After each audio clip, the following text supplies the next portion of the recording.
nabadda wadayaal assalaamu calaykum waraxmatullaahi wabarakaatu magacaygu waa maariyo xuseen halkaad igala socotaanna waa kanaalka maariyo xuseen iyo qaybta facebook pagekayga ciid wanaagsan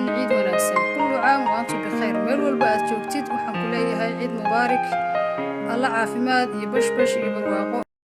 intaa ka gadaal waxaan ku wadaa gifti qaali ah oo kaaga yimi kambanigayga Oblas Global badankiin waad maqasheen kambani Kanadiyaan ah oo la yiraahdo Oblas Global waxaad ka ganacsan kartaa in ka badan 200 wadan adoo gurigaaga jooga haddii aad doonaysid inaad samayso horumar dhaqaaleed waxaan kugu bushaareynayaa kambaniga Oblas Global inuu kuu sameeyay qiimo dhimis ballaaran 50% ay ka soo bilaabatay 17 Abriil waxayna ku egtahay 17 May ee bishan aynu ku guda jirno waxaan rajeynayaa qiimo dhimista ballaaran uu sameeyay kambaniga Oblas Global inaad qayb weyn aad ka noqon doontid haddaad u baahan tahay inaad noqoto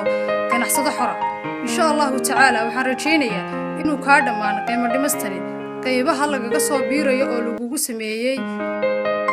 fadlan haddii aad doonaysid in badan aad ku haminaysid inaad samayso horumar dhaqaaleed adoo gurigaaga jooga fadlan fursadani waa fursadaadi ka faa'iideyso qiimo dhimistan ballaaran uu ku sameeyay kambaniga Oblas Global